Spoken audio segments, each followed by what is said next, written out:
Warning, the following communications are not authorized. Please disable your signals and report to your local re-education center immediately. Failure to comply will result in immediate reprimand and capital punishment.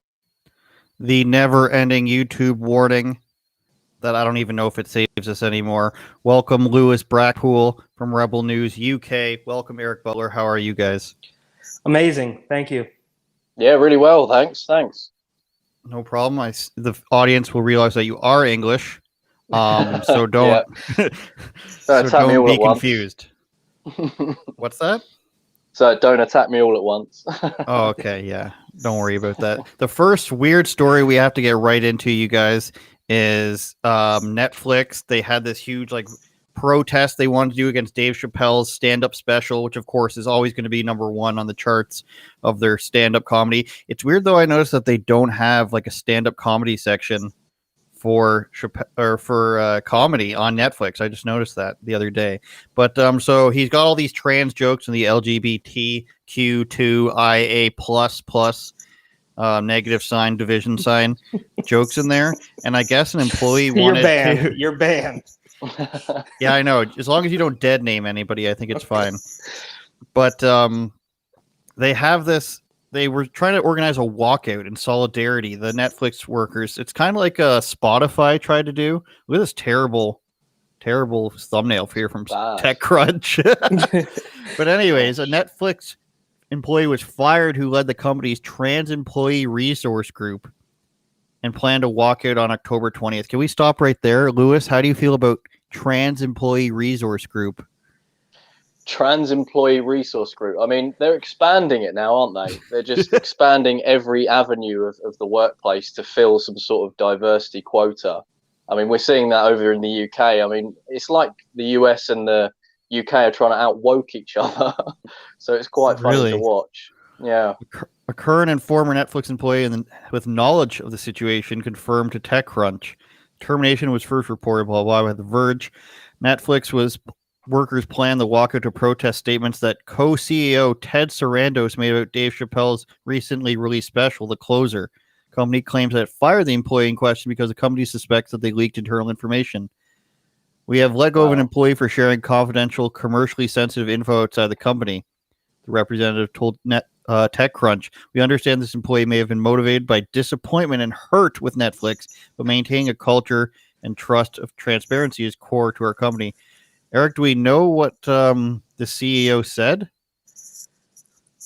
From my understanding, now what I know from before the employees got fired, or the employee got fired, they, them, zer, or whatever got fired. He basically said, I don't know, how am I doing on the camera? I don't know. This is a new setup, so stick with me.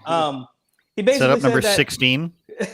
Dave Chappelle is our cash cow, and we're not going to get rid of him because you're angry. That obviously I'm paraphrasing there, but he's like, look, we've had Sticks and Stones, which was a #1 hit. This is a #1 hit, and we're not getting rid of him because two guys in a dress are angry about it. And what they don't understand about this is, and this is not rocket science. I'm not the first person to make this point, but bro, it's the Streisand effect. If you guys would have just shut up, it wouldn't have been as big of a deal. You could have been able to keep your job, and you wouldn't have people laughing at you and making more jokes at your expense because you just get so triggered. I mean, here it is. How do they not know this by now? The buzzword. Yeah. Andrew, where are you at? Are you reading the article or what? Yes. Okay. No, it's off the top of my head. Is our most watched, stickiest, and most award-winning stand-up special to date, he wrote in the memo obtained by Variety. As with our other talent, work hard to support their freedom. Even though this means that there will always be content on Netflix some people believe is harmful. So that seems pretty reasonable to me. I don't know about you guys. We're standing by our people. We respect their creative freedom. They even had the pedophile movies, and they didn't take that down, right? The French thing about 13-year-old girls joining a sexy dance crew. Nothing wrong here, guys. It's just art, even though we had little girls dancing. So little girls dancing sexually, okay. Dave Chappelle making jokes and saying he's joking the whole time. And then at the end of the special, spoiler alert, he says that it's actually jokes that are supposed to be about white people. So There's nothing really to be offended by here, is there, Eric? What happened to, like support all black creators, which I think is a thing on Amazon, or Uber Eats, you can buy from black restaurants. Amazon, you can buy from black owned businesses. But I guess the pyramid is different here. Well, I mean, come on, we've known that it's fake, right? I think one of my favorite YouTubers, Jericho Green, he always would say CBLM, which is certain Black Lives Matter. Because of course your life, I mean, obviously we all know that every single life is precious and all the euphemisms and all the heartwarming stuff, right? That's all true. But it's obvious, and it's been painfully obvious for at least, I don't know, the past 5 or 6 years that, yeah, we like black people until they come out, like Kyrie Irving, or until they come out like, what's the guy? Of course, Herman Cain. When Herman Cain died, they celebrated the man like, oh, he's an anti-vaxxer. So we all know it's not new to anybody that's even paying a tiny bit of attention that it's a wedge. I mean, of course, they love you until you push back in just the slightest way. We're not even talking about like,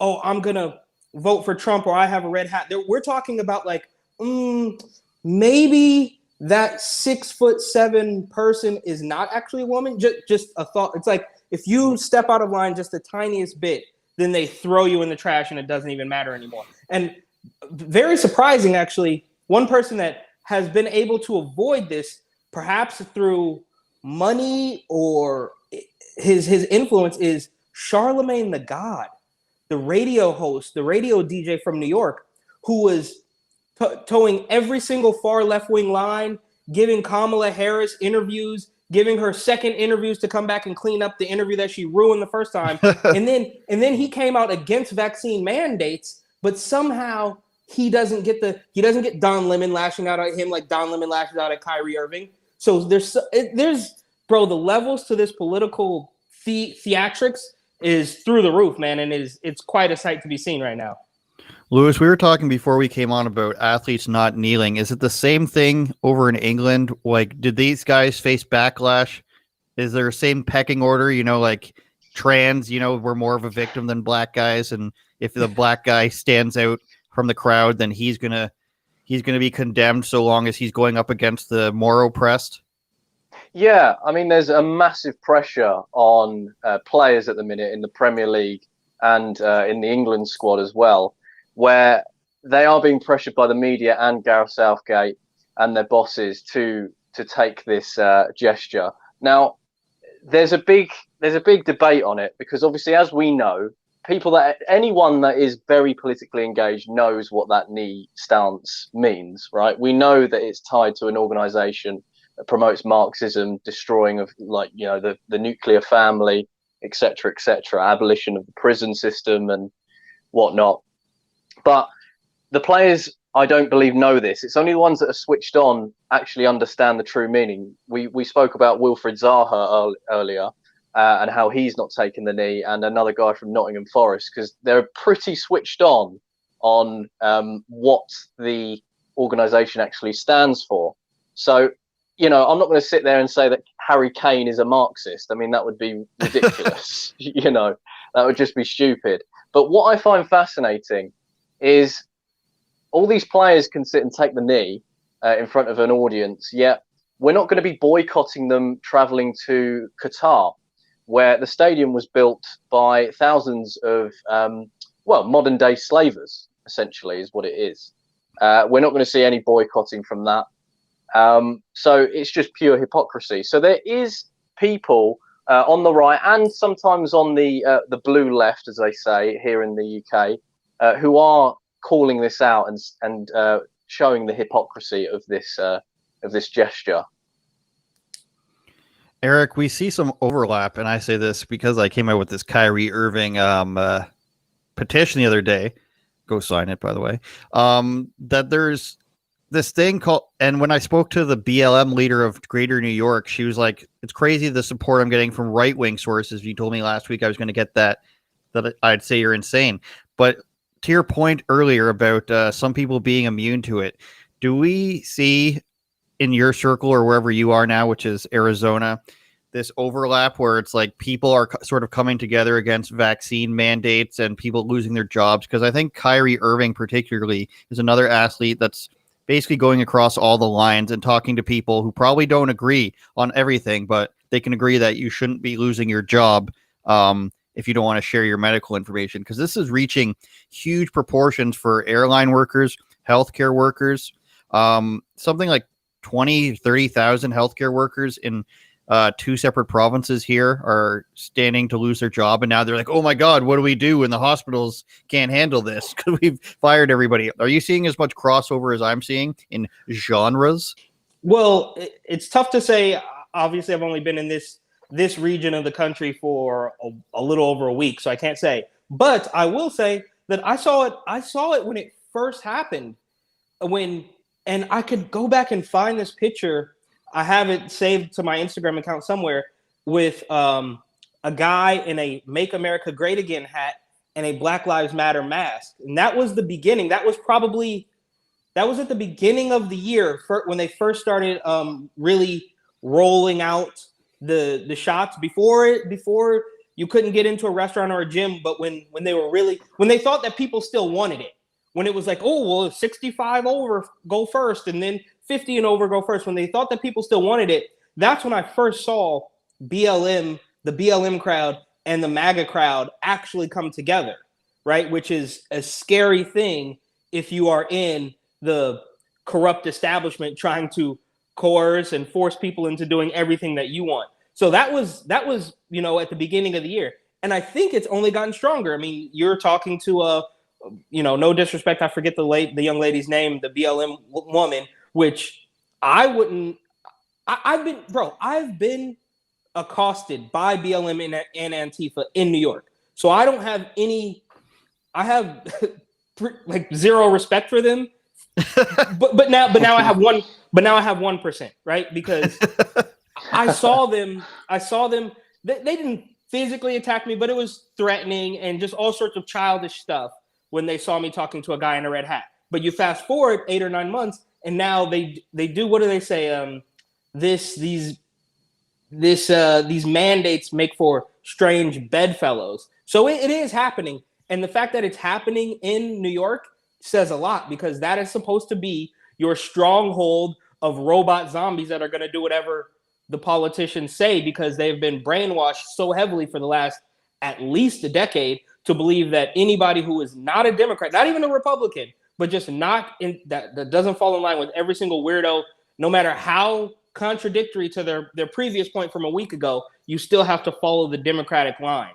And one weird thing about the NBA players, when they were all about taking a knee, I think we can remember the photo that went viral where they had the towels under, because, I mean, we can't sacrifice comfort for the span of the national anthem while we're protesting. So they have to, they have to preserve their knees, right? So that's another thing. And the last thing I want to say about this is not Kyrie, but the other guy for the Orlando Magic, Jonathan Isaacs. Yeah.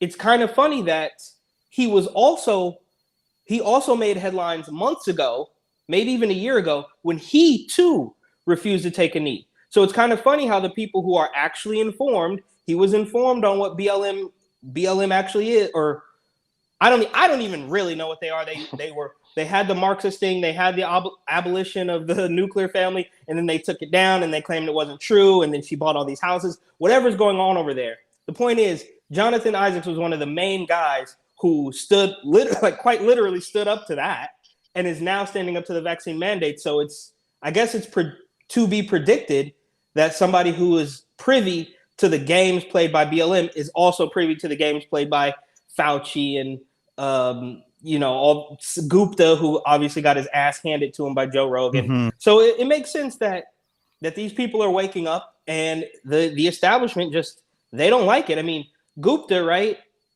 went on Rogan and didn't keep the same energy. He coiled, and he didn't recoil, but he was like, "Oh, you're moving too fast. I don't know if this is true." Blah blah. And then he went back on CNN and says, "Yeah, horseworm Joe," basically. So this, like I always say, we got a complete mess on our hands, bro. Lewis, did you see that Joe Rogan episode or hear it? I haven't watched all of it. I've seen clips where he was properly going into that CNN dude, which was Well, Joe Rogan says that that wasn't too much of a big deal. There was obviously a bit more context to it, but it looked juicy.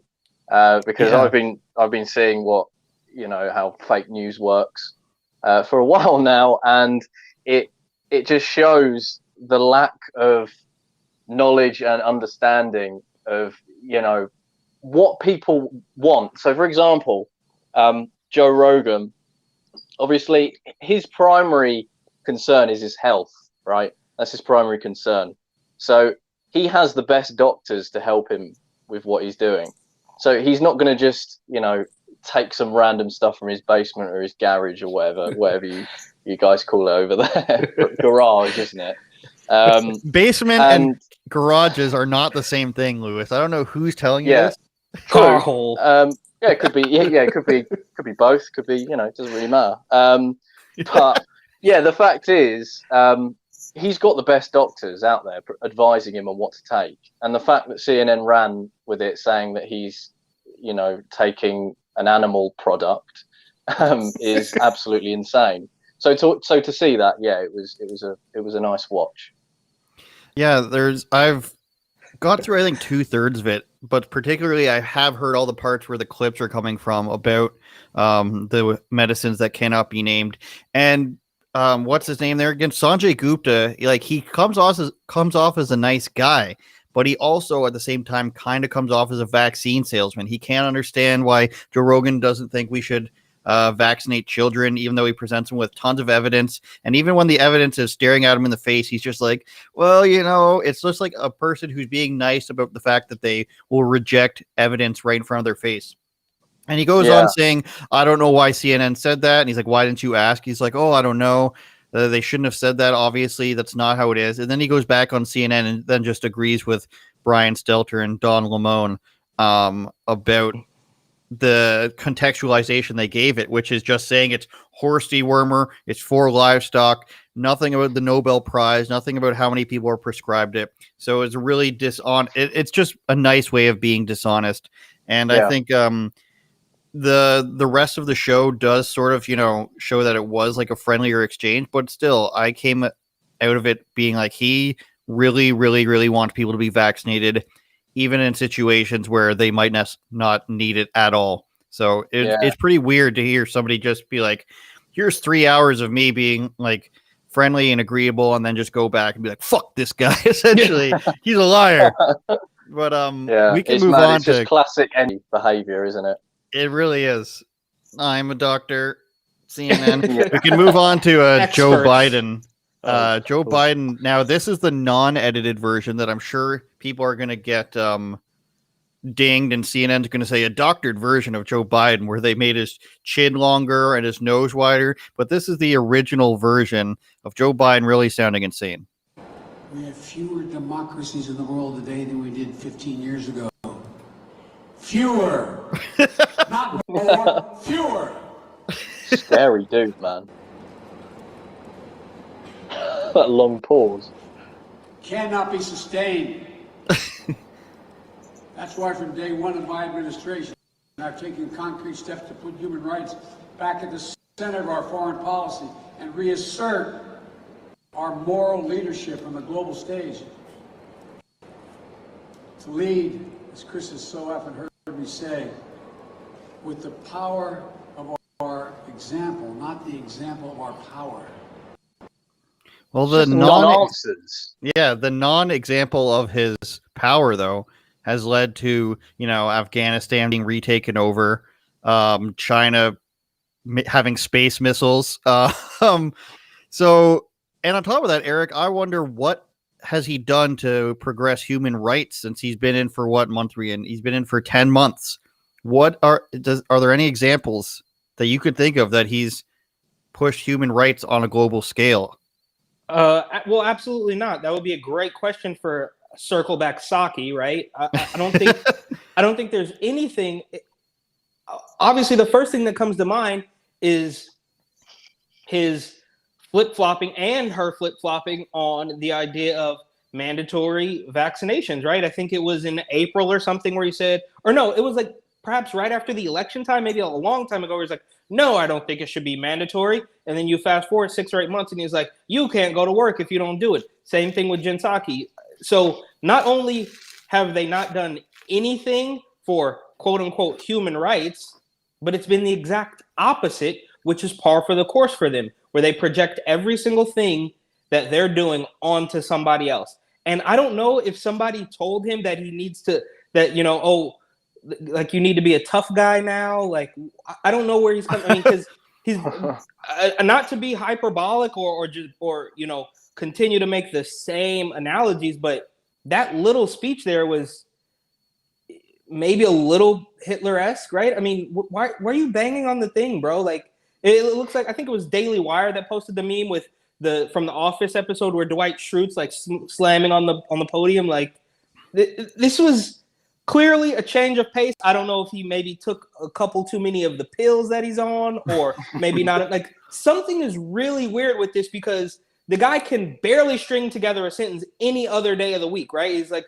well, you know, and then he's just rambling on and on. But now he's got like this fire under him, and he's slamming on the podium because there's less democracies in the world. What is actually happening?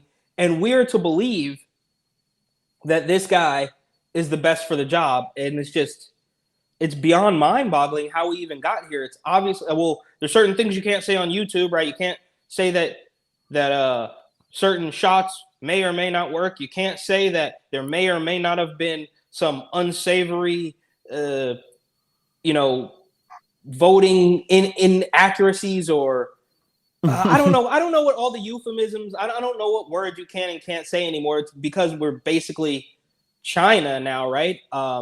Susan Wojcicki or whatever her name is. These people are all insane, and I think it goes without saying, if any of these ideas were good, they wouldn't command censorship of anybody who steps out of line. They would just say, that doesn't make sense, here's why, but they won't do it. It's because their ideas make no sense. Here's what I think, and it might not even apply to Joe Biden because his mind is deteriorating before us at a rapid speed. He may just think, I should say that democracy is good. How can I say that? Say that there's fewer democracies since I've started around the world.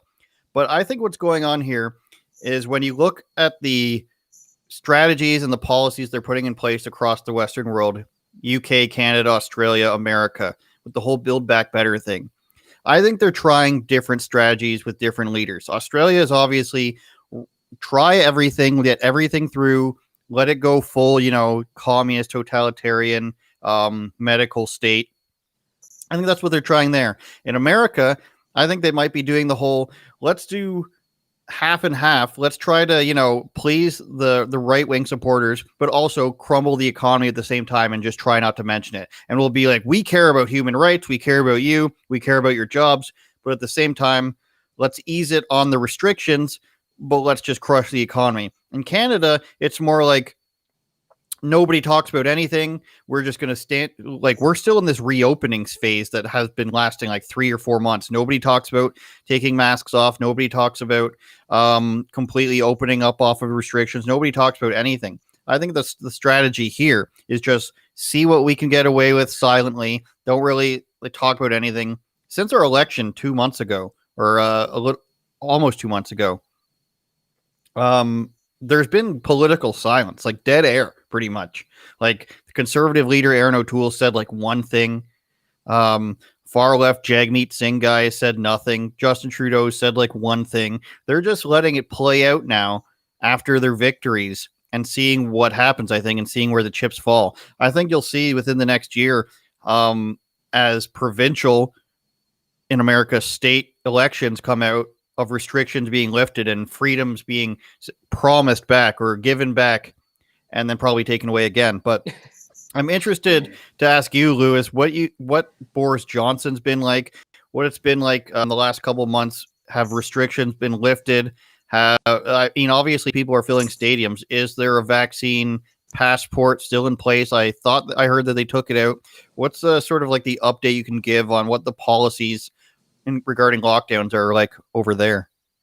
Yeah, so lockdowns have been lifted, although it's a tricky one because obviously the UK have devolved powers. So Wales and Scotland have introduced the vaccine passports. Wales had the vote recently, and the vote was so tight that a Conservative MP that logged on to Zoom, or he tried to log on to Zoom to vote, and he was denied access. So they lost by one vote.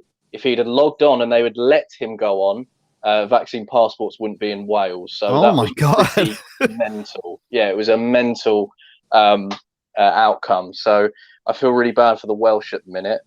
England, we don't have vaccine passports at the minute.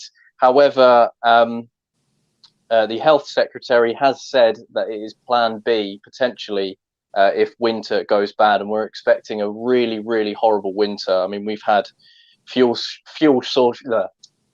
shortages, and we're just expecting a really, really rough time when the cold hits us, and we're usually pretty good with that. So it's creeping in the back door, I believe. Boris Johnson, in terms of him, I don't see the Conservative Party as conservative anymore. If anything, they're liberal. I mean, Labour. I don't even need to say much about Labour, to be honest. I mean, they've been pretty mental. I mean, if you watch the conferences, if you just even YouTube Labour conference abridged by Sargon's cut of it, it's funny. So yeah, definitely watch that. But yeah, they're pushing out things like a green policy where they want to ban diesel and petrol by 2030.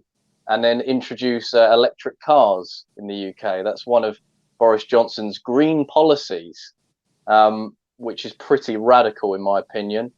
Yeah, I don't know. I think we're more concerned about mean tweets online rather than actually getting things done. See, that's what I mean, though. It's like they're pushing out these World Economic Forum policies, and just at different levels. Like I think ours is 2050 is when we're supposed to phase everything out. It's all the same things. And if you go and you look at their Great Reset podcast that they had, which is just some summary of all their speeches, it's all climate change policy, a Green New Deal type of thing where we're getting carbon taxes and we're trying to change the type of fuels we use. And then they just, push that out throughout the world. And it's really weird. And I see some similarities in like Scotland and Wales in the UK. It's sort of like New Zealand, sort of the same way, and Quebec here in Canada is the same way, where they have like one lower populated offshoot where they try everything on first, and then before they put it onto the bigger part of the region. It's really weird. It's just like everybody has always said, especially Alex Jones, like they put it in your face, they're laughing at you, they're mocking you as they take away your children. Wow. That is a great impression. Fair play. Thank you. But they're always doing that, it seems like. And if you go and actually read the World Economic Forum, and I still need to do this video. I've just been backlogged with videos. That the policies that they're enacting are all coming from large corporations, Visa, Microsoft, a labor union from Oceania, if you want to call that, the Australia region. And did I say MasterCard? MasterCard, Microsoft, and Labor Union, and the International Monetary Fund. Like, so all these giant multinational corporations just being like, well, the only way to bring the economy back is to enact climate change policies and give carbon taxes. This is the way forward. And they all sort of want to push this thing where everybody should be working from home and everything needs to be automated. Yeah. It's really creepy stuff, Eric. And I don't know how much longer, the southern states there are going to be able to hold out. I mean, do you see a crumbling happening even in the patriotic places in America? Yes. And well, that sucks. Well, it's really sad because, and it's not quite as in your face. It's not in your face like California, where Gavin Newsom's going to tell you can't own a certain type of lawnmower, you can't drive, however many miles a day, but we're going to allow your kids to get transgender surgeries and get abortions and stuff without the parents' knowledge. And here's why I know this is happening, because even in a place like South Dakota, where I just came from, and I mentioned this on my Instagram feed a while back, they just had their second Pride Parade march. So in 2021, Sioux Falls, South Dakota, smack dab in the middle of the country. We're talking flyover country to the fullest, right? I don't know the population, but it's not very many people. Rent's cheap. The people are nice. It does get really cold. But my point is, they had their second ever Pride Parade. So they had their first one in 2019. They skipped it in 2020 because Rona is very scary.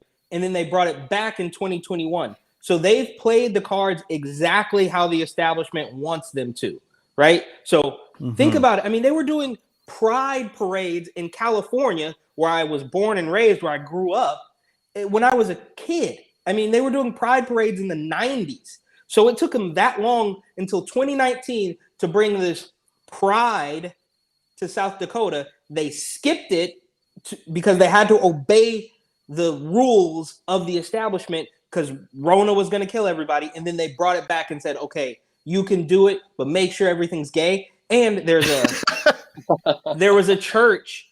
Now, admittedly, you know, I don't go to church every Sunday, or you know, I don't read the Bible.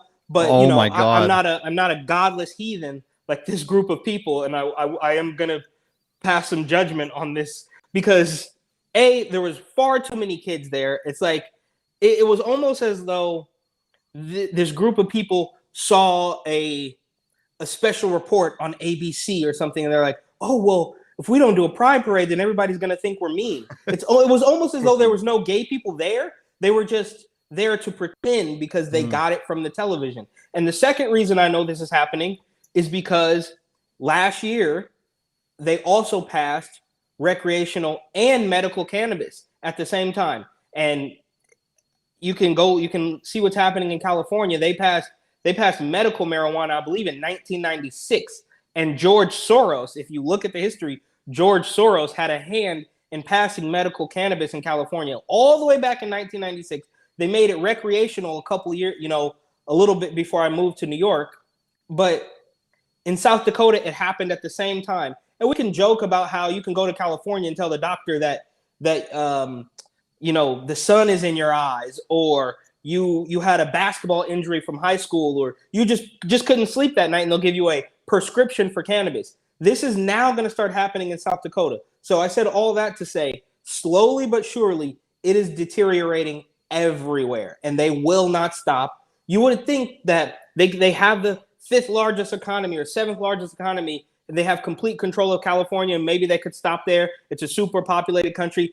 These mindless zombies are going to continue to pay you 40% of their paycheck in taxes, but they will not stop. And if it got to South Dakota, you can almost be assured that it's going to happen to Wyoming and Arkansas and Kansas and all the other states. So they will not give up, bro. And it is deteriorating, and it takes so long, right? So while Gavin Newsom is still talking about you have to get your kids vaccinated to go to school, and you can't go to a movie without getting vaccinated, in 10 years, they're still going to be pushing it, and it's going to happen in South Dakota. The vaccine is now the new climate change, right? They've been telling us that we're going to die from the sun monster since the 1800s practically, and they won't stop. And this is their new thing. This is their new. So we're here. We made it. Like this is it. Like constantly fighting about this is the way it's going to be. Is weed legalization going to be the downfall, Eric? Is that what you're saying, or do you Mitt Romney? Well, it just think about, like, I don't care, bro. Go. Or are you just trying to say that like all this legislation is going to be pushed through and like exactly, like I don't care. I can understand where I can understand both sides of the weed argument 100%. Like it totally will rob you of your. I went to college. I could smoke pot every day and not do anything for weeks on end, right? So I understand how that can happen to you, but it's just that you would think that this would have happened in 2002, but it didn't, and they just kept chipping away. They kept chipping away until now. Now you're gonna have weed zombies in South Dakota, and they're gonna weed zombies, and they're gonna think that not heroin, Eric. Look, the point is they are not gonna stop. It was 30 years ago when they did this in California, and they just kept chipping away, and now it's in South Dakota. And keep in mind, you could Google it, you could do your DuckDuckGo, but George Soros had a huge hand and legalizing cannabis in California. And look where it got them. I do believe in the slippery slope, but I'm not going to include weed legislation in that. But it's not about the weed; it's about the legislation. I get it. To put it that way. All right, yeah. The slippery slope is real, as John Doyle would say. Lewis, what do you say to the argument? And I bring this back to the Black Lives Matter thing, agreeing with us in quotations, where it's just like, well, some protests are good. I mean, we saw it in Australia where they were having those climate protests. I'm sure it happens in the UK. And of course, the BLM marches, and that's okay. That's all okay during lockdowns. But once you start, standing up for your rights, it's bad news, and it's a super spreader event. What do you make for that argument? I'm sure you've come across people. You've been doing videos at protests where people say, "Well, this protest is wrong." I don't know if I think I saw you ask somebody about comparing the protests. Have you, or am I wrong? I believe so. It's a very strange one, isn't it? How Black Lives Matter can organize protests consistently. I mean, they've done it throughout 2020, and the billions of dollars in damages that's the evidence for it, right? But it's funny, isn't it? How certain organizations, even Extinction Rebellion here in the UK, the smelliest hippies of all, can go around and do what they do. I don't know quite what they do, if I'm totally honest. I saw one just getting their tits out, and that's about it. That's literally it. One of the it's just ridiculous. But it's strange how all these organizations insulate Britain as well. I don't know if you've been seeing that from the UK, where no, I've never heard of that. They sit in the middle of the motorway as cars are coming, and to protest that each home should have insulation to combat climate change, when the organizer doesn't even have his home insulated. So it's classic stuff. Wait a minute. So what? They want insulation installed by the government? Yeah. Which they're investing in already. So I don't know why. I don't know what their point is anymore. That's the weirdest. That's like saying we must I don't know. We must install new windows in every home, or else we're blocking the freeway. That's hilarious. This is climate activists, though, mate. So they're very unhinged. They're very you can't reason with these people, unfortunately. But it is strange. And speaking to protesters, the ones I've been covering, there have been thousands and thousands of people, just concerned parents, working class individuals that are really concerned for either their children, mandates, and the other people, the other working man. Yet not one single mainstream media outlet would cover it and talk about it, which is, it's disgraceful. I don't really understand why they wouldn't. And most of the time when they do, it's just smear tactics. And we know why they do it. It lines the pockets, and it makes them look great, because if you've got someone that just relies on the BBC every single day, and God help that person, then, that's going to be more control for them, isn't it? Yeah, I'm just still wrapping my head around this other thing. It's a useful thing, insulation, but to be this is we want free insulation, national protest. We want paved driveways. This will stop us from oh my God. Yeah. Go to a lighter. Yeah, go ahead. I was just going to say, with that movement, it's quite insane. I do recommend you check it out, because they'll sit in the middle of the motorways and the police won't do anything. There's a clip of police officers saying, "If there's anything I can get you guys, just give me a heads up." And you're like, can you imagine if that was an COVID-19 vaccine guy? They just wouldn't be treated with the same respect. I love that dainty British idea. Excuse me, love. We'll get you some tea and biscuits. Oh, that's the classic line, isn't it? You went straight to the tea and biscuits. Could have said scones.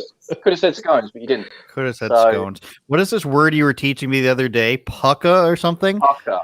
Yeah, pucka. I had to tell my girlfriend about it because I was so outraged. The spelling, just the idea that you can come up with these things, it disturbs me.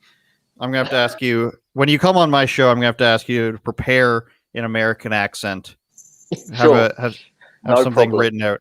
Let's get to Sure. something even more ridiculous. I think Eric sent me this one the other day. Testicle bath. Oh, No. Testicle bath wins Dyson Award as innovative birth control for men. Now, Lewis and I were trying to figure out what exactly this was. Eric, did you read the full article, or should we just dive into it? so I actually saw it. This is the article saying how it won an award. I actually saw a post just describing what it was. I hadn't realized it was an award-winning product when like the article or it wasn't even an article. It was just basically a commercial, an infomercial about the product. And I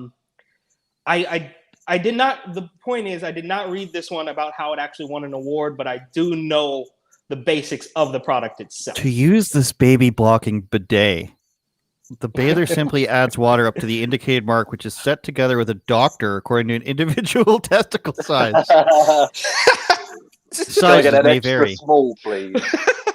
After heating the water up to the requisite temperature, the man then, quote, spreads his legs and sits down to place the testicles in the device. Oh, dear. You teabag your way to temporary infertility. So does it, like, here's status display. Oh, it's got an LED display, water level mark, That's insane. ultrasound. I don't know if I trust ultrasound waves Yeah, transmitting not sure into about my that. junk. Well, that's the point. Is that you're trying to make yourself infertile? Like You that's say Dyson Awards. Yeah. Is it Isn't vacuum Dyson related? Yeah, that's the vacuum. I swear it can't be the same thing. Can't be, because Dyson is The James Dyson Dyson for Award. vacuums. But James Dyson Oh. is the one who created the brand of vacuum cleaners. We're about Is to find out for you live. Sucking your junk. Into Oh, it's the British. infertility. Of course it is. Fuck's sake. That's why you brought me on. Do you know him and the Dyson Queen? Limited? Yes, it Oh, of is. course The it is. vacuum Of company. course it is. Of course, it's a Yeah. vacuum company creating something that makes you infertile. Great. And Fuck's winning sake. awards for it. Winning awards. So it said, where is it? As the genitals jacuzzi effects only last a maximum of 6 months, it won't permanently prevent you. It takes 2 weeks to Listen work, to it says that. up here. So I guess it changes the temperature for a while, or Just the wording on that as well. Jacuzzi, as if it's like some sort of comfort. No thanks. don't flush away your morning after pill. This is sick. It's so cute and fun. You Your know, morning after pills, your balls, jacuzzis, and everything. What a Do you know turn what? this podcast has taken. imagine they make that mandatory along with the old vaccine. So You will get your government mandated vaccine and And your Dyson testicular sucker. jacuzzi. Yeah, that's not that doesn't sound promising that it's Dyson promoting this, but like send pulsating. What kind of waves does it again? Ultrasounds. Ultrasound. Okay. That doesn't. insane. This doesn't bode well for me, Eric. I don't know how many you've purchased already, but So Pre-ordered. that is actually a great question. I don't know how much they cost, but is this now? Let me go ahead and strap on the tinfoil hat here. oh Right? god, you need a Here tin. we You go. need to get like a tinfoil hat. Go to a restaurant, get a bunch of tinfoil from like a swan, and then form it into a hat. And every time you're about to say something, like you always do, you just put it on. But that might be bad optics if you ever hope to get a serious news job. Eric Well- Butler, pictured here in his homemade tinfoil hat. Oh, a serious news job, like all the serious news reporters out there, right? I mean, at this point, I think wearing a tinfoil hat is more convincing than going on CNN. But I digress. The point I want to make here is this not right in line with the Bill Gates depopulation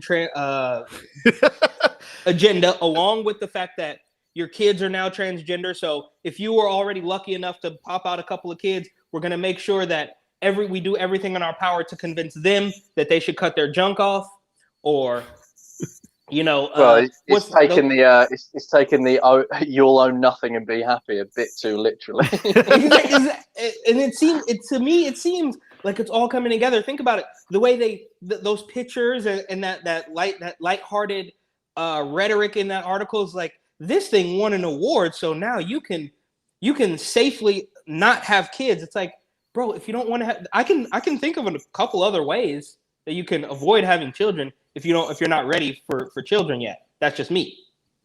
I don't know how we got here. This is what this makes me think of. This is what this makes me think of.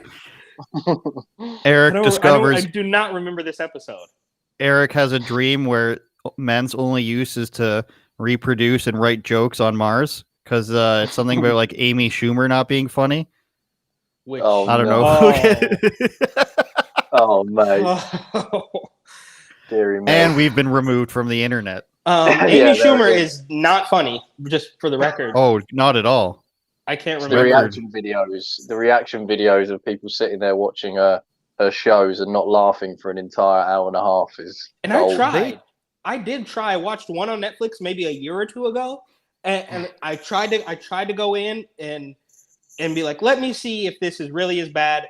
Now I don't know if it was really as bad, but it was gross. It's like she looks like a sack of potatoes with milk in it. I don't know, something weird. They changed Netflix's voting, like up and down voting, because of Amy Schumer back in the day, like probably like 5 or 6 years ago, where it's like, oh, trolls got a hold of it. Trolls all purchased Netflix accounts and downvoted her special. It's the same thing with like Rotten Tomatoes now, how there's 2 separate rankings because they don't want everybody to just downvote and upvote everything. Is that not will. Another Streisand effect thing though? It's like, just let the people. It wouldn't be a news story if you just let people have their opinions. Your constant like suppression tactics only make it worse, and they don't care. I don't know.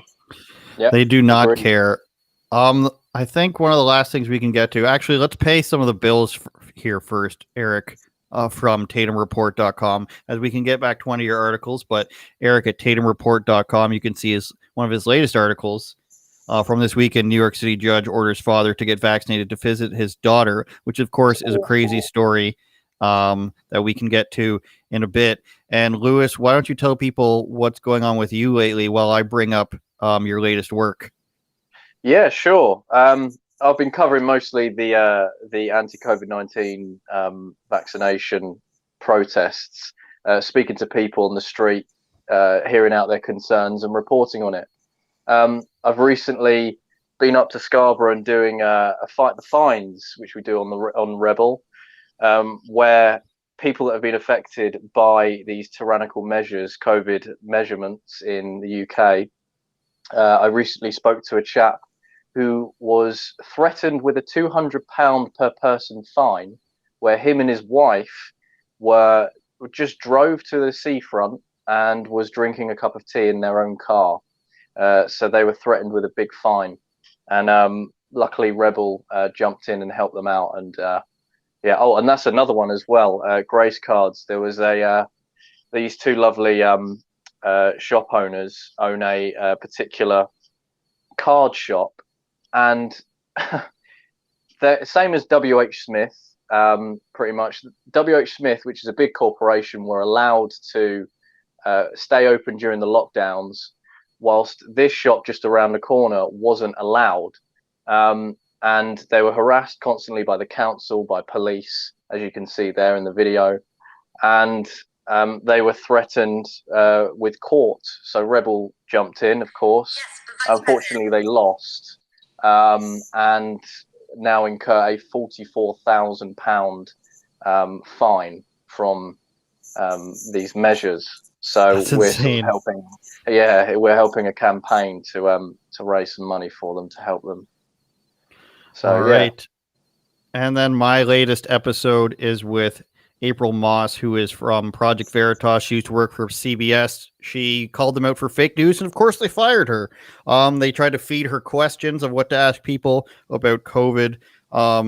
They had a mandatory vaccination policy, and she was the weather woman at the time, but she also did reporting, and she was like reporting from her living room, so everybody basically knew that she was unvaccinated. So she didn't think that was fair. We talked about that, and we talked about some of the other fake news. We talked about this ESPN host who was suspended for saying like all this stuff about Obama not being black and whole bunch of stuff. And she even talked about how like she doesn't want to work with people. The ESPN lady doesn't want to work with women who are like scantily clad. So I asked April about this, and she basically said the same thing, which I was impressed with. She was like, we know what they're doing. It depends on what you want to be known for, and this, that, and the other, and like they tend to be divas. So it's a pretty fun episode.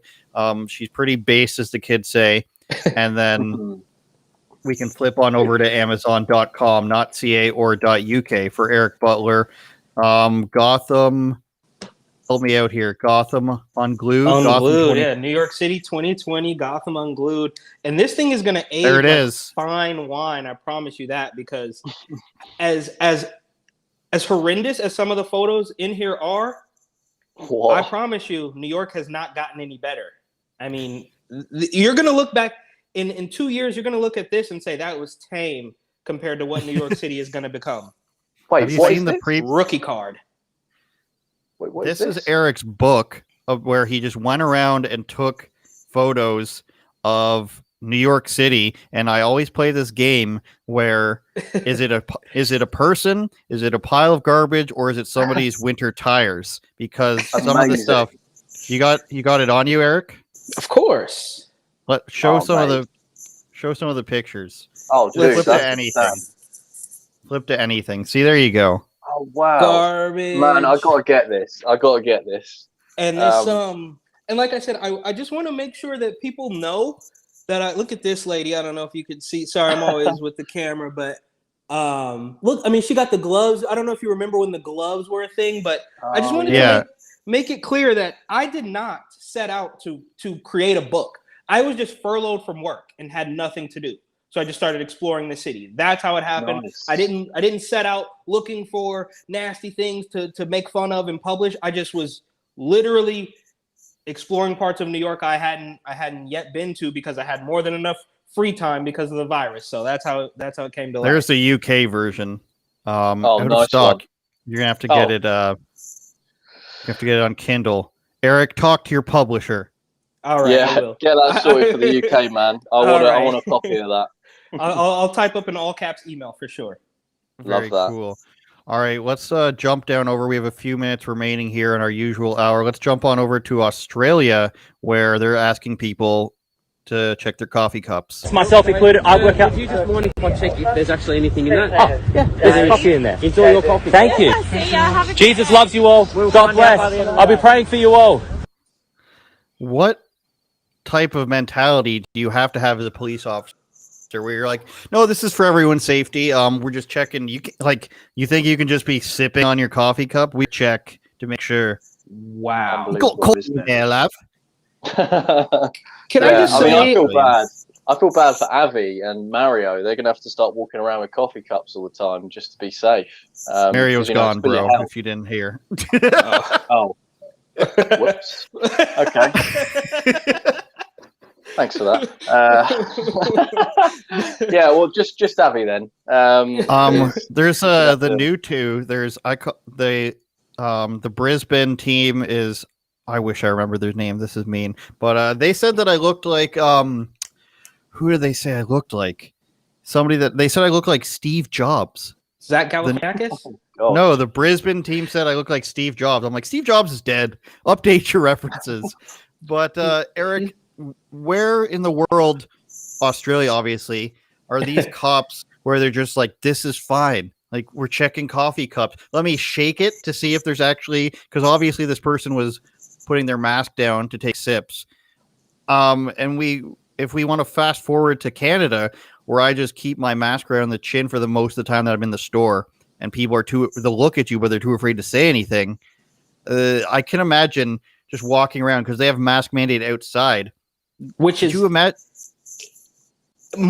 I'm speechless, bro. It's insane. And this really actually does hit home for me. I saw the clip, I don't know, a day or two ago, but back at the beginning of the mask hysteria in New York, I was approached by, they weren't cops, they were like city volunteers or something, or maybe they were like transit police or something.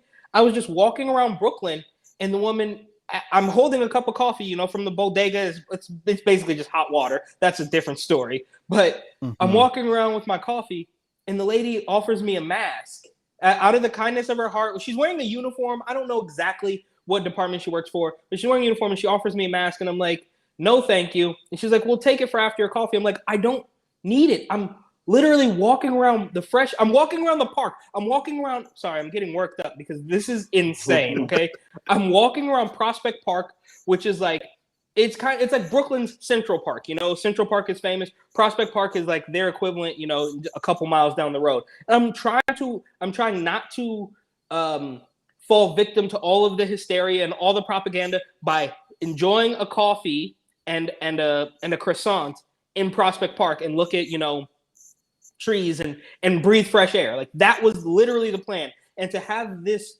officer, you know, engage in this, like, here's a mask. I'm like, dude, this is like, I don't need a mask. And it's crazy to see that, I don't know what part of Australia it is, New South Wales or wherever they're at, that they have gone to that. It's gotten worse, right? So in New York, they're not gonna, I don't think they're gonna grab your coffee and double check that there's actually something in there yet.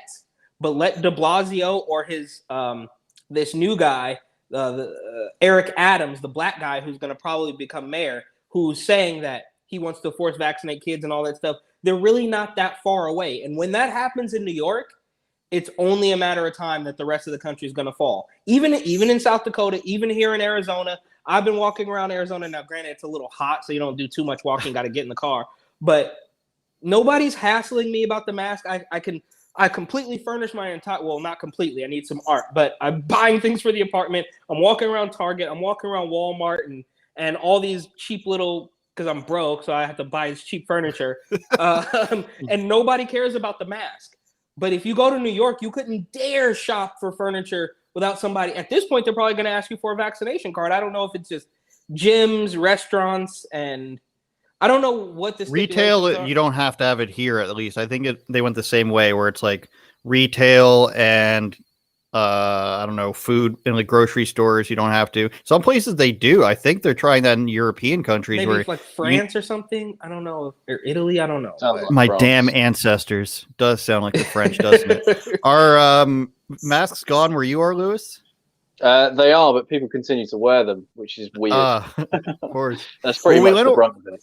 We went over that story last week about the mask's effectiveness for the paper and surgical masks, and that one's doing pretty well, Eric. If to toot our own horns, that's got 20,000 views on Instagram, so we're doing something right. All right, I think we've run the course here. We've covered 3 different countries where we live, and everybody's happy about this, I think. Hopefully we can pull in some new British viewers and some new Canadians and Americans for you, Lewis. Anything else you want to say before we get going here? Don't let the governments wash your brain, but wash your hands instead. There you go. Damn, those British are eloquent. Eric, you got anything to say? No. Somebody in the chat saying that you were right about smoking weed. There we go. I agree with what he says about weed legalization. I smoked a lot in the past. In some ways, it ruined me, man. The weed was a gateway drug, man, and it ruined me. I'm in the streets, brother. Look, I saw it. I saw it firsthand. So the weed thing, again, like, it's not about the weed. It's about the pressure that they continue to put on. So shout out to that commenter. It's a gateway drug, brother. Look, you can call me Mitt Romney or whatever you want to do, but I promise you that the idea that weed went legal in California in 1996 and legal in South Dakota in 2020 is not a good sign. It's not a good sign. I'm not saying it's the end of the world, but it's not a great sign, especially when you add it to the newly adopted pride marches that's happening in South Dakota. And as much as I love Kristi Noem for not going with the mask and the vaccine mandates, she is proving herself to be a puppet of the more right-wing swamp, right? So she's not pushing the same vaccine mandates and all that stuff, but she is beholden to the Chamber of Commerce and the NCAA, and that maybe we can delve into that next week. But I just wanted to say, please buy my book. That's it. I'll buy International seller. I've got it behind me. Pride parade every 3 weeks, I say, Eric. Yeah, well,